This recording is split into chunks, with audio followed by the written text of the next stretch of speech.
ஈரானில் இஸ்ரேல் நடத்திய தாக்குதலால் 50க்கும் மேற்பட்டோர் காயமடைந்திருப்பதாக தற்போது ஒரு அண்மை தகவல் கிடைத்திருக்கிறது.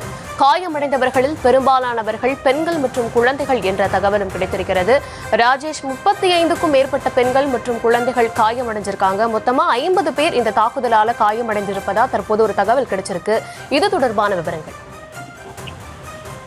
தர்ஷினி, இஸ்ரேல் நடத்திய அந்த தாக்குதலில் ஈரானில் 50க்கும் மேற்பட்டோர் காயமடைந்திருப்பதாகவும் பலர் உயிரிழந்திருப்பதாகவும் தகவல்கள் வருகின்றது.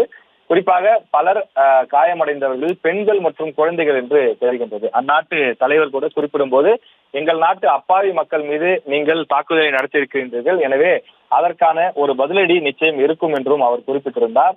பொதுமக்களை குறிவைத்து இஸ்ரேல் ராணுவம் தாக்குதல் நடத்தியதாக ஈரான் குற்றச்சாட்டை முன்வைத்திருக்கின்றது. ஈரான் நாட்டின் முக்கிய ராணுவ தலைவர்கள் இஸ்ரேல் கொன்றுள்ளதாகவும் தகவல்கள் வருகின்றன. விமான தாக்குதல்களுடன் இஸ்ரேலினுடைய உளவு அமைப்பான மொசாட் ஈரான் நாட்டிற்குள் சில நாச வேலைகள் மற்றும் தாக்குதலை நடத்தியிருப்பதாக அந்நாட்டு அரசு குற்றச்சாட்டுகளை முன்வைத்திருக்கிறது. இதில் ஈரானினுடைய முக்கிய தலைவர்கள் கொல்லப்பட்டிருப்பதாகவும் சொல்லப்படுகின்றது.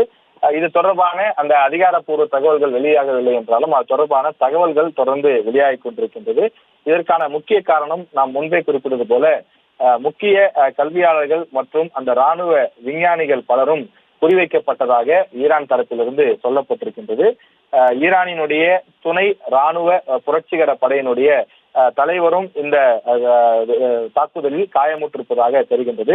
ஈரான் நாட்டு அரசு தொலைக்காட்சியில் வெளியான அந்த செய்தியினுடைய அடிப்படையிலே பல்வேறு தகவல்கள் தொடர்ந்து வெளிவந்த வண்ணமாக இருக்கின்றது.